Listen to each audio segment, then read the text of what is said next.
E aí, meus amigos, tudo bem com vocês? Hoje eu quero conversar com vocês sobre a possível epidemia de transtornos mentais que estamos vivendo. Os transtornos mentais têm aumentado em incidência?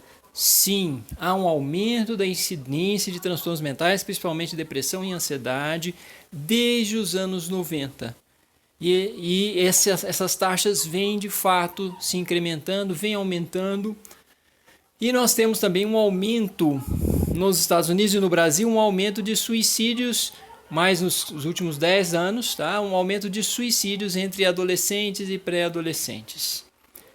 Então, a questão que fica é: esse aumento está relacionado ao quê?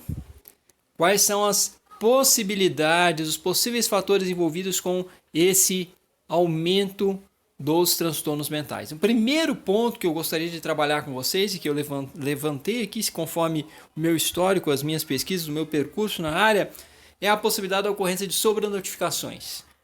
Podemos estar, um dos fatores que podem estar envolvidos é a sobrenotificação. O que é a sobrenotificação? Pode ser que exista uma notificação num número maior, mas eu creio que não seja somente esse fator. Não existe somente esse fator produzindo o que estamos observando hoje. De fato, as pessoas estão adoecendo mais, mas estão também a notificação está ocorrendo com mais eficácia ou com mais frequência. E essa notificação ocorre com mais eficácia e mais frequência conforme também existe a disponibilidade de serviços de saúde mental. Se existe o serviço, ele notifica mais. Se ele não existe, ele acaba não se notificando tanto. Então há uma possibilidade de sobrenotificações, há também relacionado a isso, uma possibilidade de patologização da vida cotidiana, porque se pegarmos há 40 anos atrás, não havia uma disponibilidade tão grande de serviços de saúde mental, de uma compreensão de saúde mental tão aceita como é aceita hoje, enquanto patologia, transtornos mentais, de que qualquer um pode ter um transtorno mental e que as pessoas podem aceitar isso, que elas devem buscar tratamento, elas devem se tratar, elas devem se cuidar, elas devem se classificar dessa maneira se tiverem sido diagnosticadas assim, sem tanto tabu. Então, houve um aumento disso também, porque houve uma disponibilidade maior de profissionais da saúde mental, principalmente psiquiatras e psicólogos, e a psiquiatria também cresceu muito em influência e espaço. A psiquiatria cresce muito e é uma ciência descritiva e classificatória e passou a ter muito mais classificações de transtornos mentais e esse movimento de classificação de diagnóstico em transtornos mentais aumentou também. E esse diagnóstico não depende de uma base biológica, de exames laboratoriais, por exemplo, na maior parte dos casos. Então, na maior parte dos casos, depende somente da autoridade do médico, da autoridade do psiquiatra. Então, se você tem uma ciência, um campo de profissional que cresce muito, avança, aumenta seu impacto, assim como a própria indústria farmacêutica acompanhando isso junto, você vai ter, obviamente, em alguns casos, uma psicopatologização da vida cotidiana, uma patologização de muita coisa que antes não era considerado patológico e passa a ser considerado, e a tentativa de tratamento farmacológico, principalmente. E essa tentativa de tratamento farmacológico, esse movimento voraz da indústria farmacêutica pode acentuar, em muitos casos, a gravidade de muitos transtornos, a cronificação de muitos transtornos.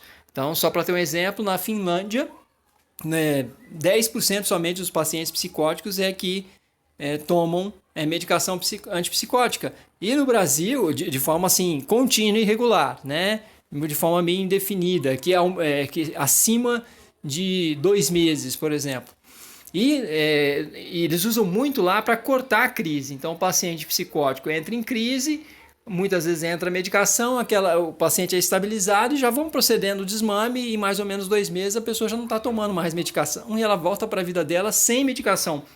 Enquanto que uma concepção mais norte-americana ou brasileira é uma concepção de que as pessoas têm que tomar medicação pro resto da vida, medicação psiquiátrica pro resto da vida. Inclusive, muito médico chega a fazer falsas analogias, na minha concepção, com problema de hipertensão, diabetes ou coisa parecida, de que as pessoas tomam a vida inteira, porque que quem tem transtorno não tomaria a vida inteira. Eu acho que é uma falsa analogia, não há o que corrobore essa analogia, não há sustentação para isso, é somente uma falácia. Bom, Ponto 2 é de que existe um enfraquecimento do sentido de pertencimento, no sentido de comunidade, da vida comunitária.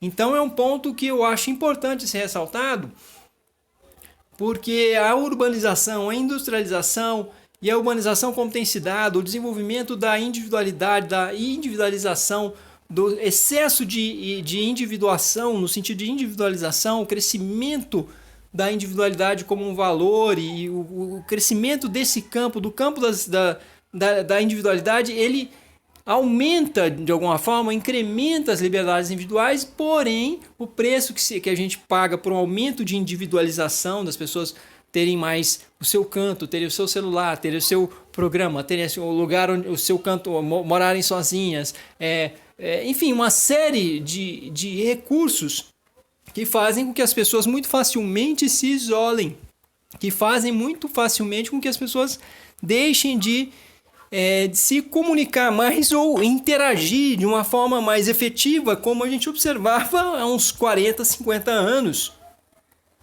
Porque imagine, há 40, 50, 100 anos, existiam coisas que hoje não existem mais. As pessoas moravam em cidades que não eram tão grandes, não havia tanta impessoalidade no trato, as pessoas todas se conheciam e todas podiam de alguma forma estar se monitorando, bem ou mal, e acompanhando o que está acontecendo uma com a outra. E a solidão, nesse sentido, então, é muito menor, porque existe muito mais vida comunitária, existe muito mais coletivismo. E isso hoje se perde, e o isolamento social que acaba ocorrendo de forma voluntária ou involuntária, ele pode agravar uma série de sintomas de transtornos mentais, principalmente sintomas relacionados à depressão e ansiedade, no caso também as psicoses, porque o isolamento mais severo, ele em muitos casos leva ao enlouquecimento. Bom, terceiro ponto, os descuidos com exposição à luz solar, à luminosidade. Existe então uma epidemia. Eu estou colocando um vídeo no card para vocês também. Existe uma epidemia de deficiência de vitamina D no mundo, principalmente no mundo industrializado. E essa epidemia, existem dados que mostram que a deficiência de vitamina D existem dados que mostram a associação de deficiência de vitamina D com alguns transtornos mentais, no caso mais depressão e ansiedade. Então temos esse ponto também e uma série de problemas que podem surgir devido à deficiência de vitamina D ou da luminosidade adequada, que não somente relativa à vitamina D, mas de uma série de problemas que podem surgir em função disso. Ponto 4. Dietas com muito açúcar, carboidratos simples, alimentos processados e pobres em diversidade de vegetais. Isso eu coloquei no vídeo que eu estou colocando no card para vocês, que foi o vídeo que eu fiz para o Setembro Amarelo, que é o vídeo de como o que fazer, né, o que leva a ter uma vida boa, o que determina, o que produz uma vida boa. E eu falo muito disso, da importância de ter uma alimentação com alimentos integrais, menos açúcar, menos carboidratos simples, mais fibra, mais diversidade e vegetais principalmente. Então vejam o vídeo para terem uma noção melhor disso. Isso tem relação sim com transtornos mentais, porque tem pesquisas que mostram a associação disso com transtornos mentais, principalmente na formação do microbioma, e eu deixo claro no vídeo que está no card, vejam para vocês se informarem de forma mais específica. Então tem problemas com exposição à luminosidade adequada, temos problemas aí com a alimentação, conforme eu estou colocando para vocês. Quinto ponto é o comprometimento da qualidade e da quantidade de horas de sono.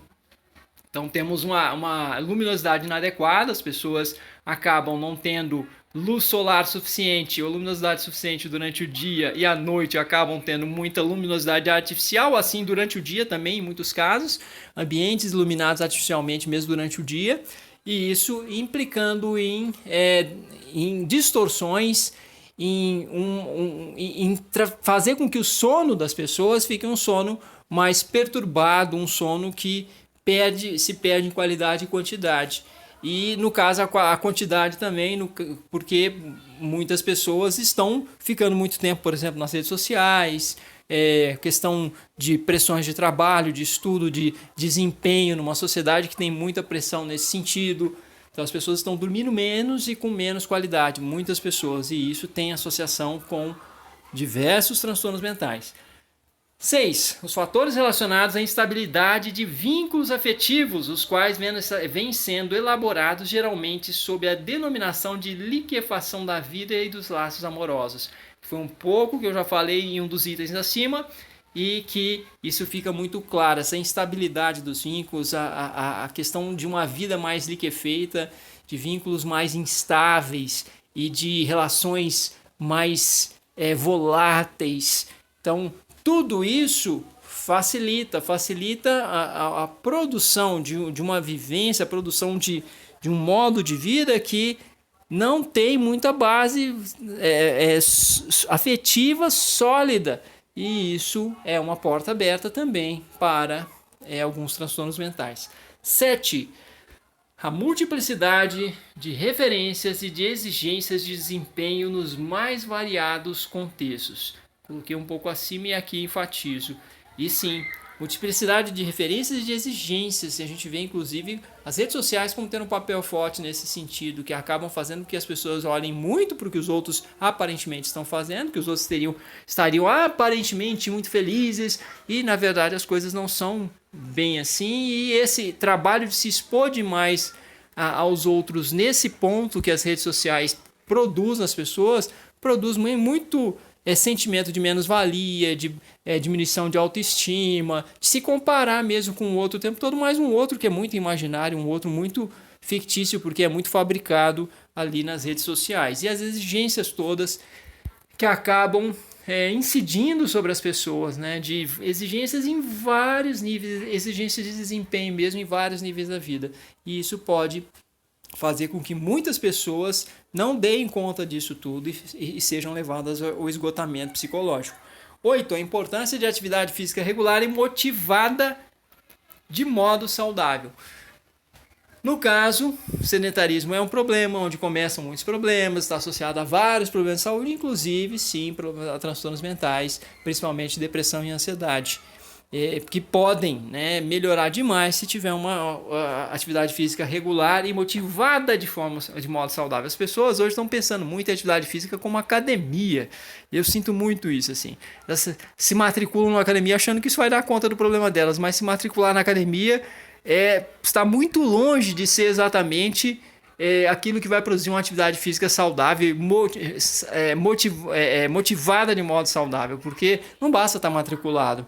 Se a pessoa chega lá e ela se sente muito mal porque ela não faz parte daqueles padrões de beleza que ela observa, já começa a dificuldade aí.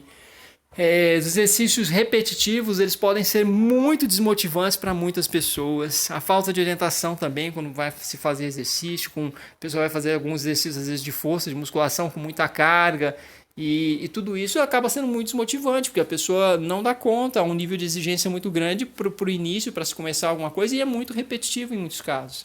Então, para muitas pessoas, a pior coisa do mundo vai ser achar que elas vão dar conta de fazer alguma coisa, mas simplesmente se matriculando na academia, enquanto que as atividades que são mais naturalmente motivantes são atividades em grupo, atividades de jogos, atividades lúdicas que implicam em atividade física, e até a questão da companhia, de ter alguém para ir junto, para fazer junto, porque às vezes até para a pessoa se deslocar para o local tem um custo, e ela estar sozinha pode ser desmotivante, ela estar com alguém pode ajudar. Estou colocando um vídeo também no card, onde eu tento trabalhar um pouco essas questões da motivação para a atividade física e o que talvez esteja relacionado. 9. O aumento da incidência de doenças crônicas nas sociedades mais industrializadas e urbanizadas, que por sua vez tem associação com a dieta, uso aumentado e indiscriminado de antibióticos, menor exposição à luz solar e a diminuição de atividade física regular, conforme eu já coloquei aqui para vocês. E o último ponto, 10º, que eu quero aqui falar para vocês é da intensificação do uso de redes sociais e algumas possíveis consequências nefastas das redes sociais, que são cyberbullying, distorções relativas à autoimagem, autoestima, comparações a padrões ideais ilusórios ou distantes da realidade. Então, isso já falei um pouco, está colocado aqui, e existem pesquisas também que demonstram essa associação. E claro que nós não podemos tomar nenhum desses elementos como isolados. Na minha compreensão, vários desses elementos, se você deixa de se alimentar bem, você pode complicar algumas coisas na sua saúde que leva a dificuldades, por exemplo, com sono, né? Então, precisa estar com sono em dia, mas um sono em dia tem a ver com uma exposição adequada à luz do sol, tem a ver com alimentação, tem a ver com o uso adequado de redes sociais, tem a ver com como está organizada a vida da pessoa em relação às exigências que estão sendo feitas dela, em cima dela. Então, um pouco por aí, tá? Espero que eu tenha levantado algumas inspirações e reflexões. Me ajudem a alimentar o algoritmo do YouTube, dando like, dislike, comentando, se inscrevendo e compartilhando, acionando o sininho. Obrigadão, pessoal. Até a próxima.